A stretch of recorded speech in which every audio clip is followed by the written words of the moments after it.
Okay, 6th class. सो आज हम लोग बेटा रिवीजन करने जा रहे हैं इस वीडियो के थ्रू चैप्टर नंबर 1 के पार्ट ई के। ओके, सो फर्स्ट क्वेश्चन है हमारा कि distribution between the autotrophs and heterotrophs and B part है डीकंपोजर एंड स्क्वेंचर्स। अगर हम आंसर्स की बात करें तो autotrophs those organism which prepare their own food, कि जो ऐसे ऑर्गेनिज्म जो अपना खाना खुद बनाते हैं। Chlorophyll pigment is present in them. Chlorophyll ना बड़े पिगमेंट होती है, आपने 5th क्लास में भी पढ़ा होगा कि जो पेड़ों के पत्ते होते हैं उनके बीच में एक पिगमेंट होती है ग्रीन इन कलर की, जिसे हम नाम देते हैं क्लोरोफिल। हेटेरोट्रॉप्स की अगर हम लोग बात करें तो हेटेरोट्रॉप्स के अंदर those organism which can not prepare on food, के जो अपना खाना खुद नहीं बनाते हैं, वो दूसरों के ऊपर डिपेंड रहते हैं। And the second thing, they chlorophyll pigment is not present in them, और जो क्लोरोफिल पिगमेंट होती है वो उनके अंदर प्रेजेंट नहीं होती है। बी पार्ट की अगर हम बात करें तो डीकंपोजर और स्क्वेंचर्स क्या होते हैं बेटा, ये कि those organisms which derive their food from dead and decaying plants and animals, कि ऐसे ऑर्गेनिज्म जो अपना खाना एक डेड ऑर्गेनिज्म से इनटेक करते हैं, वहां से अपना खाना लेते हैं। स्क्वेंचर्स ये होते हैं बेटा ऐसे कि जो डेड एनिमल्स होते हैं, ठीक है, जो एनिमल्स डेड कर जाते हैं, जो मर जाते हैं, उनकी बॉडी उनको खाते हैं। जैसे आपने देखा होगा जो गिद्ध होते हैं, बाज होते हैं, ठीक है, या जैसे गीदड़ हो गए, ये सारे के सारे स्क्वेंचर्स में आते हैं क्योंकि ये मरे हुए एनिमल्स के मांस को खाते हैं।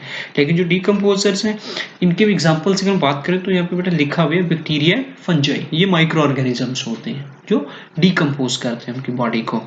Second question is state the difference between the biodegradable and non-biodegradable material. Give one example of each. कि बायोडिग्रेडेबल और नॉन बायोडिग्रेडेबल मटेरियल की हमें बात करनी है।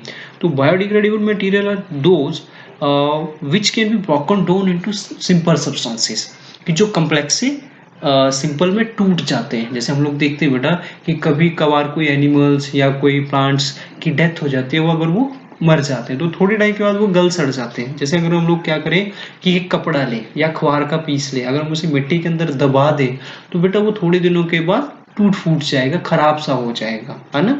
बट लेकिन दूसरी तरफ जो नॉन बायोडिग्रेडेबल मटेरियल की अगर हम बात करें तो ये वो मटेरियल है, वो सब्सटेंसेज है जो डिग्रेड नहीं होते हैं कम्प्लेक्स से सिंपल में। जैसे आपकी प्लास्टिक है ना, फिर आपका जैसे एल्यूमिनियम है, ओके। तो ये कुछ ऐसे ऑब्जेक्ट्स है, सब्सटेंस है जो डिग्रेड नहीं होते, ये टूटते नहीं है, ब्रेक डाउन नहीं होते हैं। जैसे मैंने बायोडिग्रेडेबल में बात करी थी अभी अखबार के पीस की, तो वैसे अगर हम लोग क्या करें कि हम कोई प्लास्टिक की शीट ले लें या कोई एल्यूमिनियम का ऑब्जेक्ट ले लें, इसके अलावा और भी कई सारे मटेरियल होते हैं बेटा नॉन बायोडिग्रेडेबल में, ठीक है। तो अगर उनके पीसेस को ले तो वो डिकम्पोज नहीं हो पाते हैं, वो डिकम्पोज नहीं हो पाते हैं, राइट। थर्ड क्वेश्चन की अगर बात करें, decomposition of dead animals turn out to be useful, कि वो कैसे यूजफुल होते हैं, जो डिकम्पोजिशन हो जाती है डेड एनिमल्स की, ठीक है, वो किस तरीके से। क्योंकि अब आंसर में हम लोगों ने बेटा ये लिख रखा है कि जो डिकम्पोजिशन होती है जब भी डेड एनिमल्स की, तो उसमें क्या होता है कि वो ब्रेक डाउन हो जाती है उनकी, वो टूट जाते हैं इसमें मिनरल्स और आइंस में, और इन मिनरल और आइंस को फिर ये कहाँ पे मिक्स हो जाती है, सॉइल के अंदर, ठीक है, माइक्रो ऑर्गेनिजम्स के थ्रू। तो ये सॉइल के अंदर मिक्सअप हो जाते हैं, और फिर इनका कौन यूज करता है अपनी ग्रोथ और डेवलपमेंट के लिए, प्लांट्स, ओके। अपनी ग्रोथ और डेवलपमेंट के लिए कौन यूज करता है, फिर इनको प्लांट्स करते हैं। नेक्स्ट स्लाइड पे चलते हैं। यस, क्वेश्चन नंबर 4 कि why is rain water harvesting ray of hope for overcoming the present scarcity of water in cities. In cities के अंदर जो रेन वाटर है वो रे ऑफ होप कैसे है सिटीज के लिए।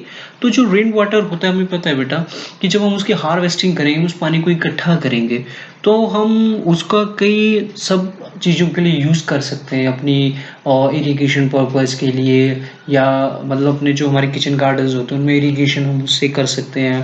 फिर उस पानी को फिल्टर करके हम लोग ड्रिंकिंग के लायक बना सकते हैं, ठीक है, या फर्दर हमारे कई और सारे डोमेस्टिक वर्क्स होते हैं, हम उसमें उसका यूज़ कर सकते हैं, ठीक है। तो इससे क्या होगा कि जो वो एरिया वो सुंदर होगा और ग्रीनरी ज़्यादा फैलेगी वहाँ पे, ठीक है।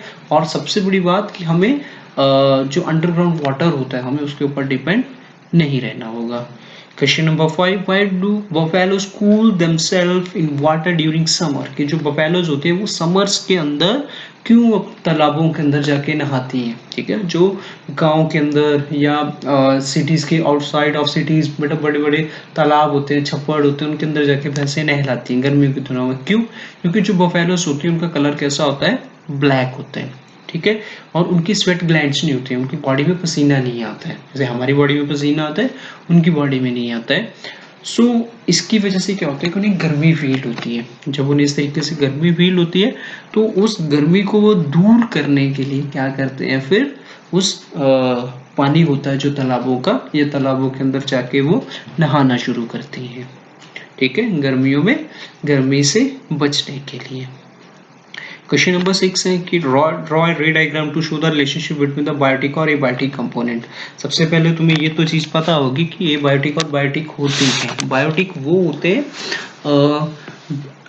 जो लिविंग है, लिविंग जैसे प्लांट है, एनिमल है, माइक्रो ऑर्गेनिजम्स है, राइट। एबायोटिक वो है जो नॉन लिविंग है, जैसे आपका वाटर है, सॉइल है, रॉक्स है, माउंटेन्स हैं। ओके, ये सारे के सारे। तो अब ये कैसे इन लोगों के बीच में इंटरेक्शन हो रही है उस डायग्राम के थ्रू हमें समझाना है। तो अगर हम लोग सबसे ऊपर जो लिख रखा है वर्ड एक बॉक्स के अंदर, डेड प्लांट्स एंड एनिमल्स। अब जो डेड प्लांट्स और एनिमल्स हैं उनको कौन खाता है, डीकम्पोजर्स, या जो एनिमल ड्रॉपिंग्स हैं, एनिमल ड्रॉपिंग्स जैसे गोबर वगैरह, या इसके अलावा जो भी एनिमल एक्सक्रीट करते हैं अपनी बॉडी से, वो सारा का सारा वो उसको कौन डीकम्पोज करते हैं, डीकम्पोजर्स। फिर डीकम्पोजर्स उसको किस में बदल देते हैं, मिनरल्स के अंदर। ठीक है, मिनरल्स के बाद वो कहाँ पे मिक्सअप हो जाती है, सॉइल के अंदर। फिर सॉइल के अंदर कौन ग्रो करते हैं, ग्रीन प्लांट्स, और उन ग्रीन प्लांट्स को कौन कंज्यूम करता है, एनिमल्स। ठीक है, या तो उन एनिमल्स की क्या हो जाती है, डेथ। तो इस तरीके से कंटिन्यूटी में साइकिल चलता रहता है कि एक तरह से वो ग्रो कर रहे हैं प्लांट्स, उन प्लांट्स को एनिमल्स खा रहे हैं, या जब उन दोनों की डेथ हो रही है तो उनको जो डिकम्पोजर्स हैं वो डिकम्पोज कर रहे हैं। फिर वो डिकम्पोज हुए प्लांट एनिमल्स मिनरल्स में बदल जाते हैं, और उन मिनरल्स को कौन यूज करता है, फिर दोबारा से प्लांट्स। सो ये था बेटा हमारा पार्ट ई चैप्टर नंबर 1 का, एंड आई होप कि तुम लोग को बहुत अच्छे से चीज़ समझ में आई होगी। नेक्स्ट वीडियो में हम लोग डिस्कस करेंगे हमारा जो नेक्स्ट चैप्टर है, that is a chapter number 2। Thank you.